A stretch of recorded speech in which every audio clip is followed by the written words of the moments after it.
crime rate reports and all of that. Is there any available? Yes, it's available. You can always access it. I may not have the figure now, but I remember what I said there was that we're going to be more proactive. Yeah. We're going to do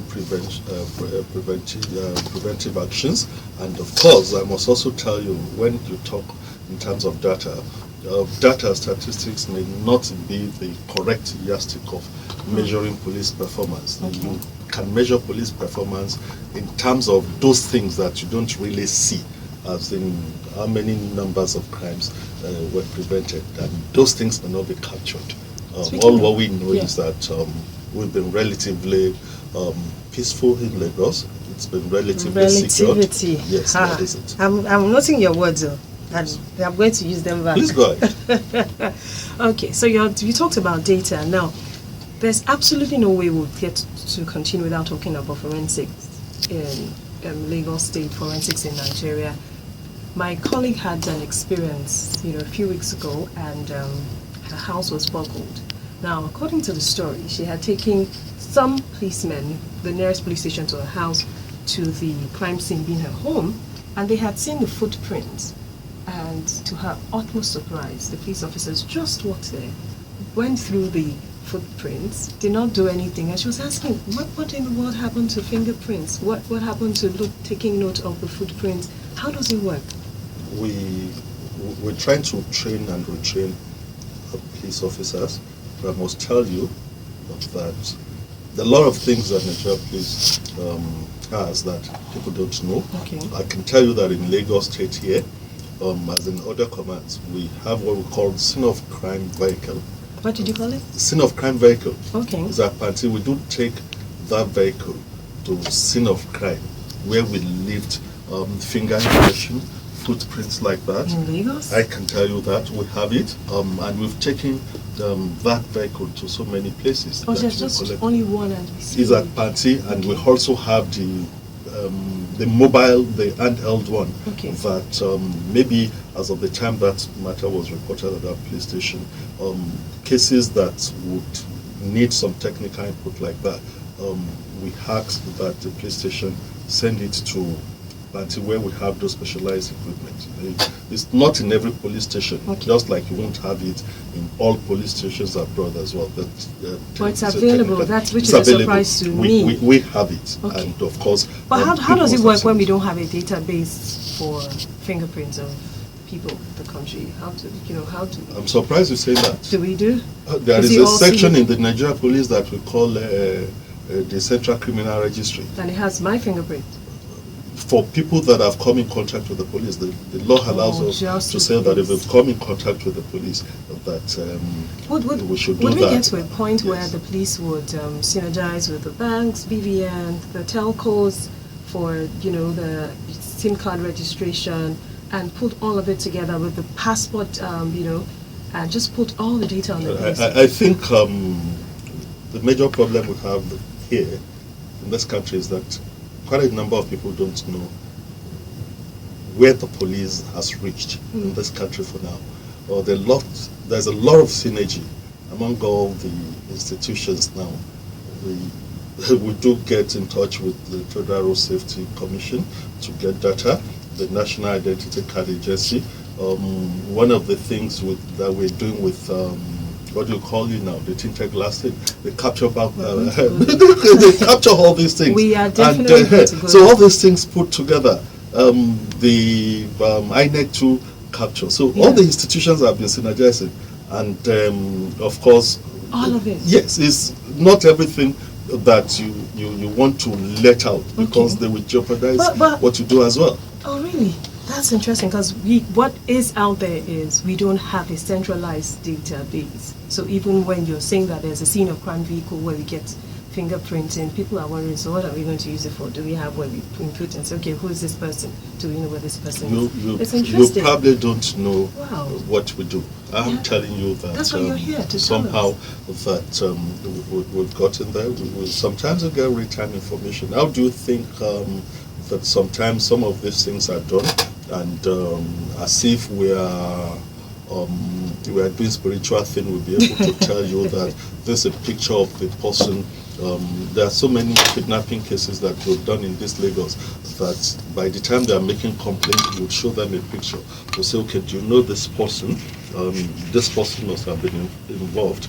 And these are things that are real-time information, and it's on the basis of that that we've been able to record some achievements, some success in Lagos State and in all the other places. You will find out that nowadays, when crimes are committed, some of those heinous crimes, it doesn't take police much time again to get at those criminals and locate them. Okay. So we've moved on.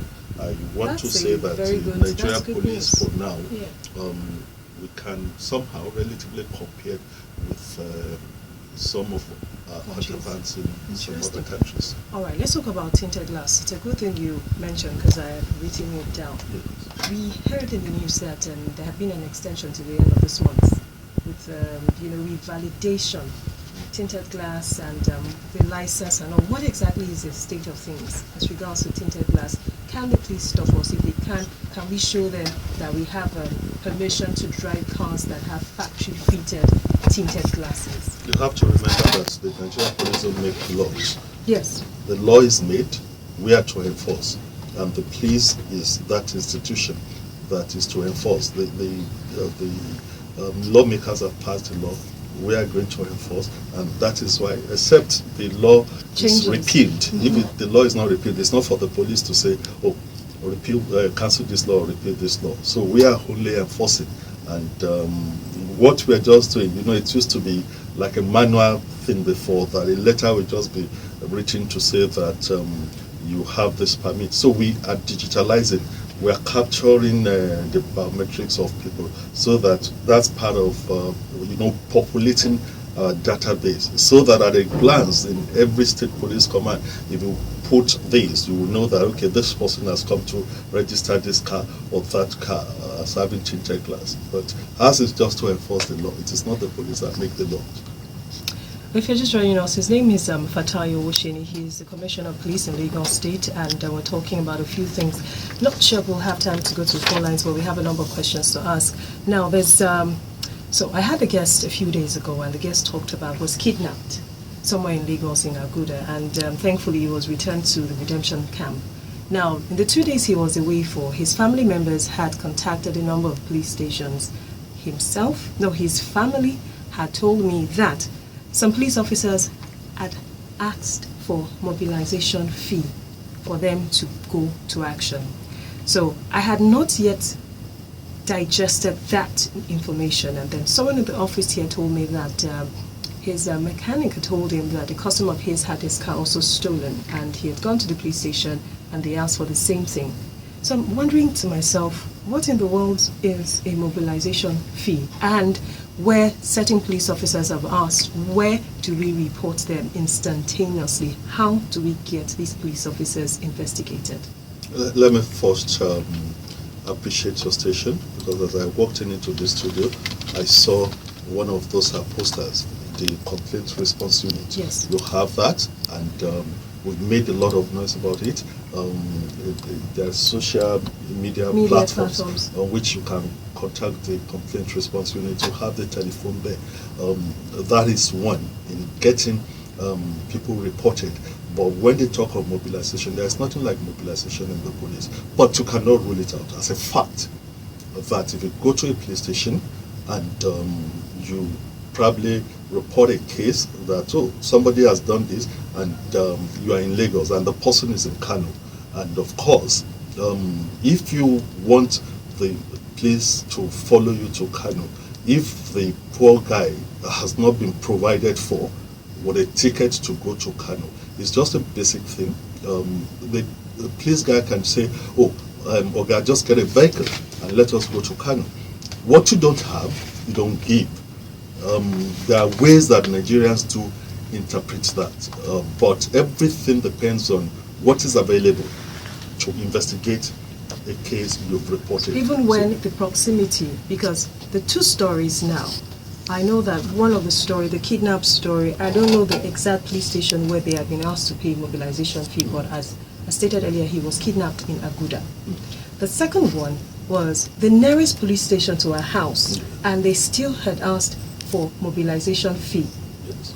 Or on different platforms that have come out, I've always said that when people are confronted with that, they should report. A lot of people do contact me to say this is what is happening. In Lagos State, we are very lucky.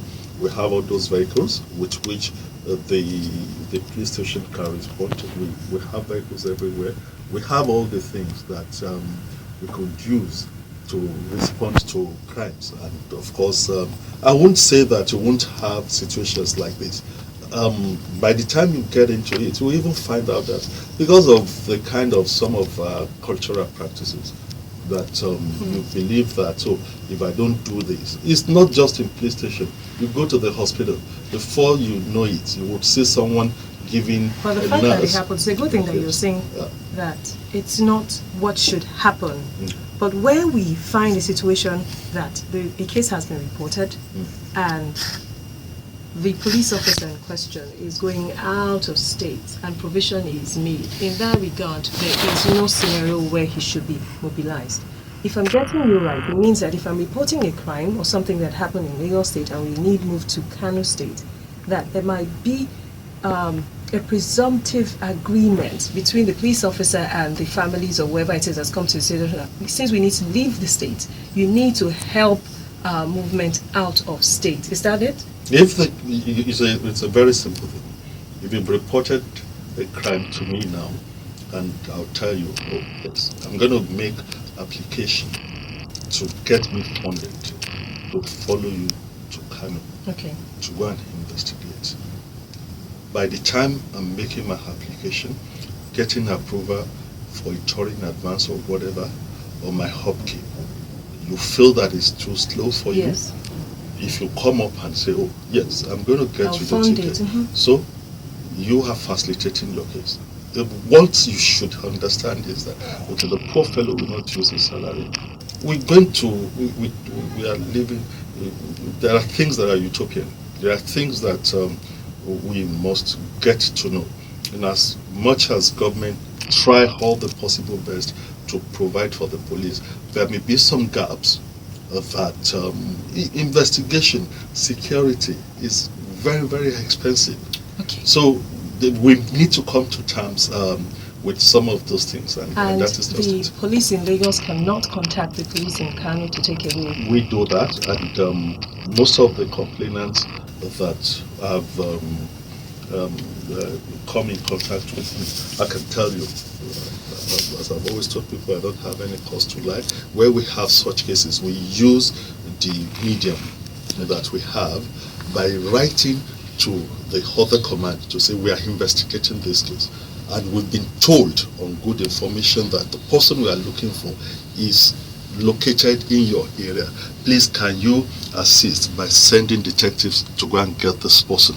But you see Nigerians, some will even tell you that, Oga, it's not like that. No, I want this person to follow me and whatever. I do ask my detectives, right? And we've been synergizing amongst ourselves, the different police commissioners. We get the suspect and we now get away. Once they arrest the person, we get away of bringing it. But as with us, we are impatient in this country.